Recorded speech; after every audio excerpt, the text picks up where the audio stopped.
The moment I had been dreading finally arrived.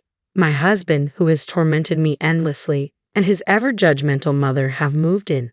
I can't even count the number of tears I've shed and the times I've been hurt.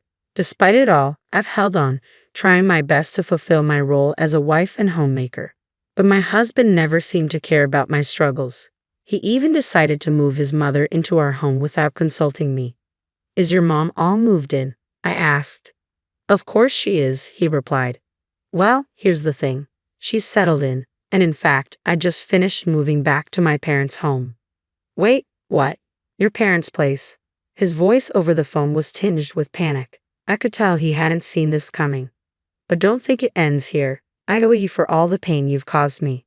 My name is Eleanor, a 44-year-old homemaker. I met Raymond at a party when I was 20, and we instantly clicked. Just 3 months later, he confessed his feelings and we started dating. A year later, as I turned 21, he asked, 'Will you marry me?' A year after our marriage, I became pregnant, and our first son was born. I thought I would have the fairy tale life I had dreamed of during my school days, but life wasn't that simple. 'Hey, is dinner ready yet? Did you make the bed?' That's what Raymond always says when he comes home from work.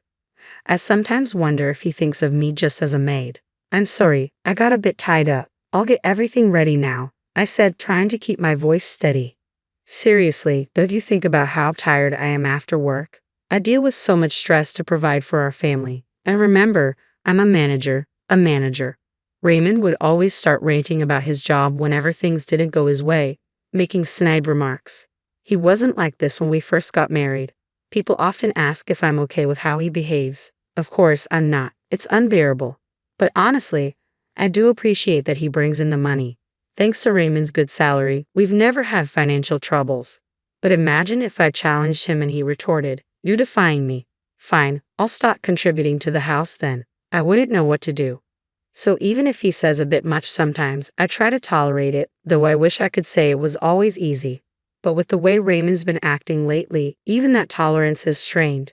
Like the other day, he ranted, 'Why aren't the clothes dry? You didn't even use the dryer, did you? I told you before I like my clothes feeling cozy. They need to be fluffy from the dryer.' I had a lot on my plate with shopping and chores, so I didn't get to the dryer. That's not the point. I work hard every day, but what about you?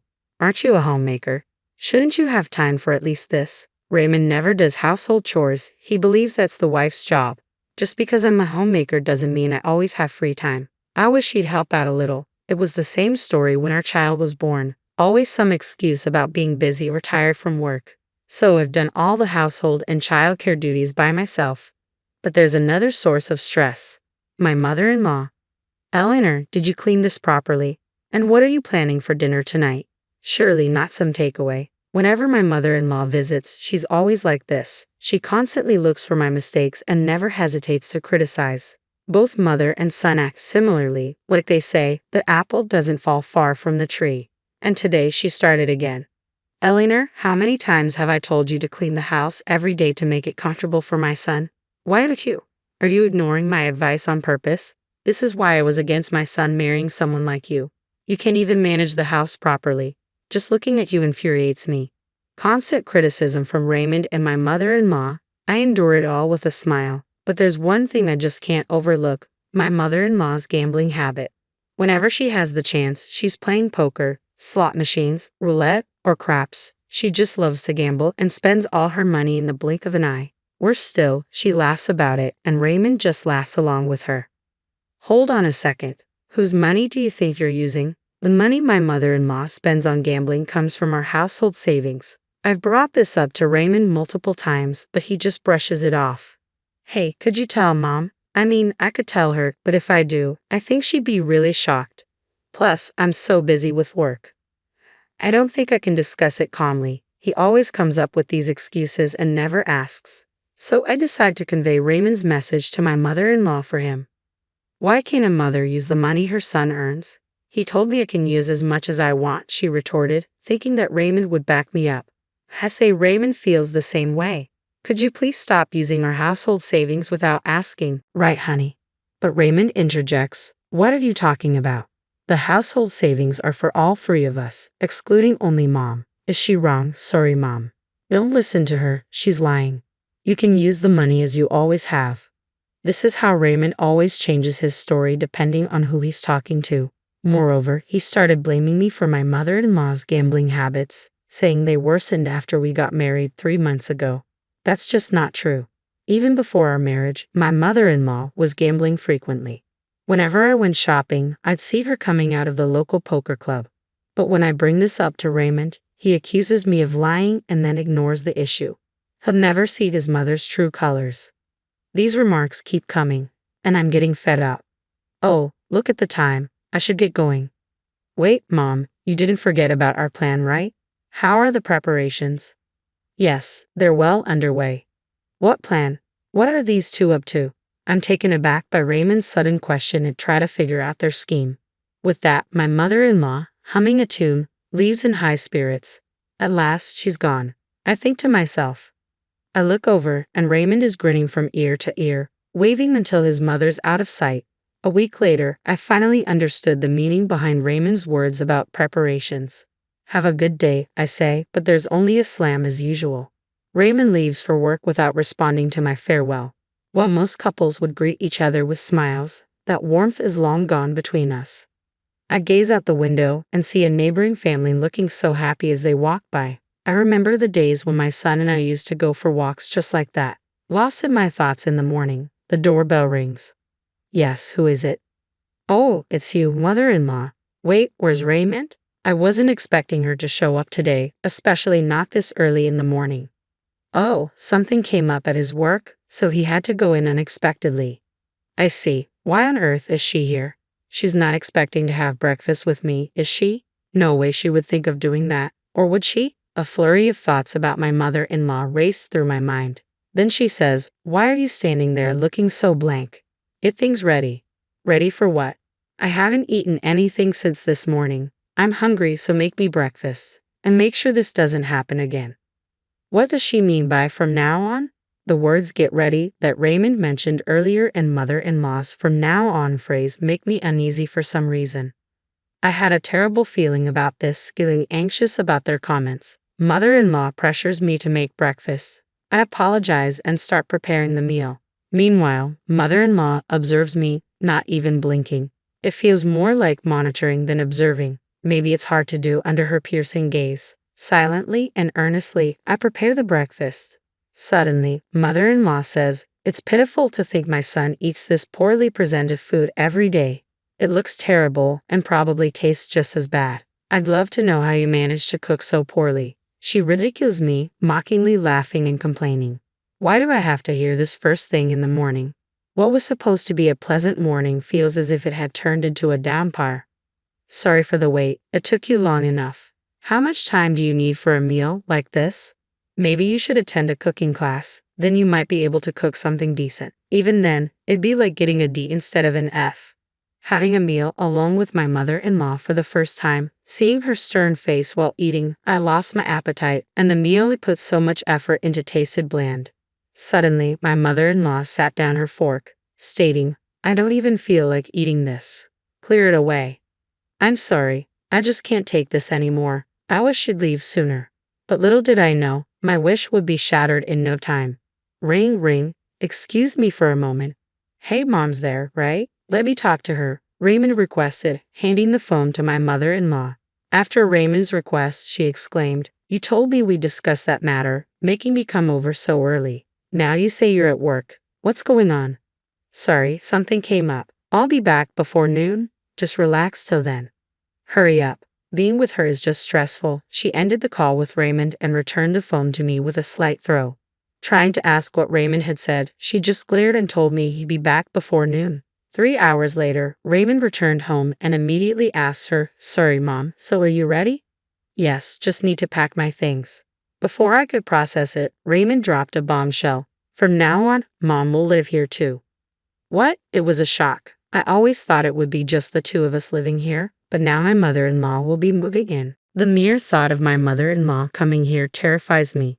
Living a life constantly getting snide remarks from Raymond and my mother-in-law every day, I just can't bear the thought of it.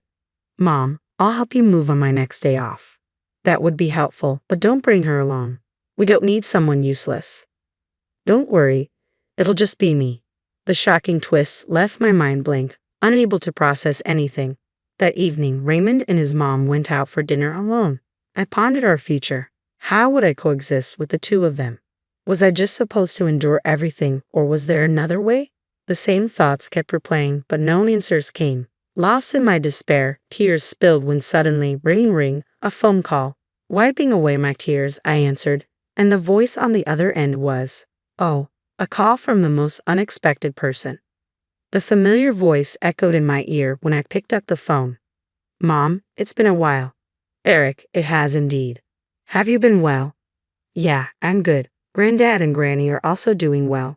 We're all getting along. It was my son, Eric, on the other end. After graduating from college, Eric took a job at a company near our family home. Because his work was close, he had chosen to live with his grandparents away from us.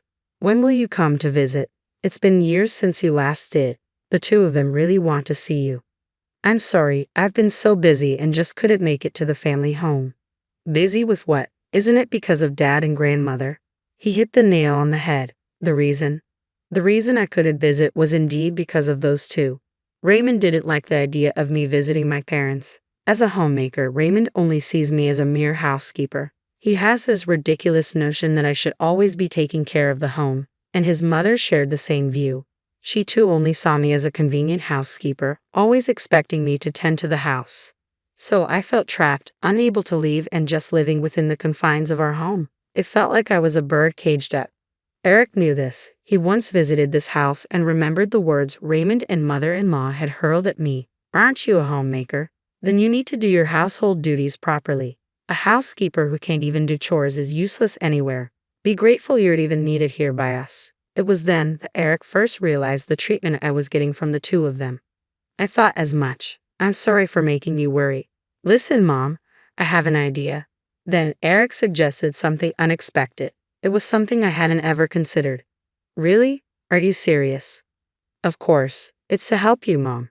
While it might seem obvious, Eric's words became the lifeline I needed for my hellish life. From the next day, while Raymond was at work, I started implementing what Eric had told me to do, being cautious not to let Raymond notice and always vigilant for the often unexpectedly appearing mother-in-law. There were a few close calls. Hey, have you been up to something lately? Why do you ask? Mom mentioned it. She said you've been acting differently. You're not cheating on me, are you? Last time. Raymond's ridiculous misunderstanding saved me, but I can't underestimate my mother-in-law. She's sharp. I need to be more careful and not let my guard down around her. Still, it's clear that Raymond doesn't really care about me. Well, that's fine. It actually makes things easier for me. In fact, it's a relief. I can't wait to see how they'll react to what comes next. Ring ring. Mom, how far along are you with the preparations? I've got everything ready and I've made a lot of progress. Now we just wait for the day. Speaking of which, do you know when Grandmother is moving in? She's moving in the day after tomorrow. I overheard them talking about it when they were in a good mood. I have to make sure they pay for everything they've done to me. The climax is approaching. The morning my mother-in-law is set to arrive. Don't slack off just because I'm not around. Also, help Mom with the luggage when she gets here and keep the house clean. Mom said she won't forgive even a speck of dust. I understand. After seeing Raymond off, I start the final preparations. Then the doorbell rings. Good morning, Mom. Eric, I'm sorry, but can you help me?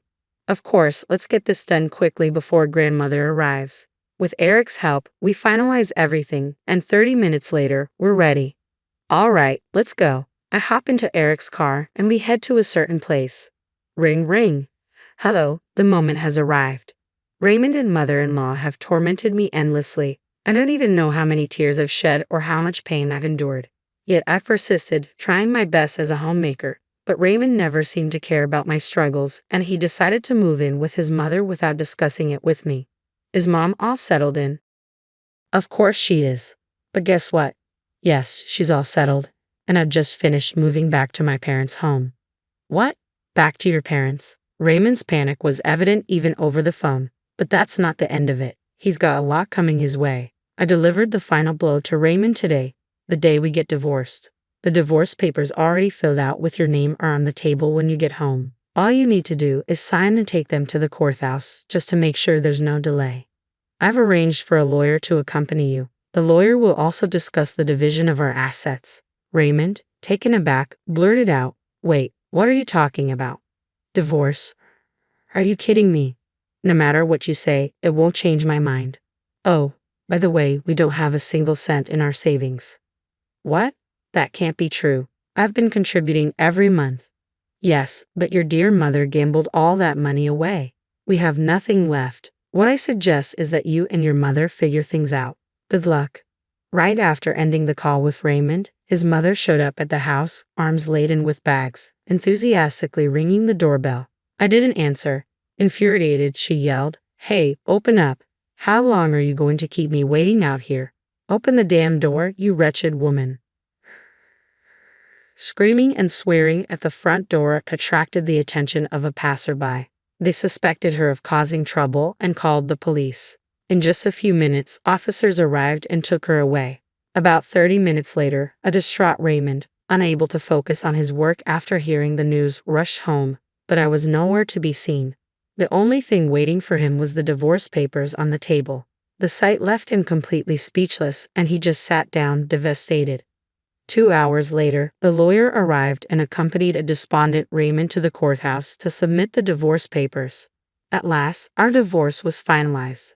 The next day, after being released from police custody, Raymond's mother came home only to find her son deeply affected by the shock of the divorce. Although Raymond had planned to live with her, the trauma of the divorce made him take a leave from work, and a month later, he resigned.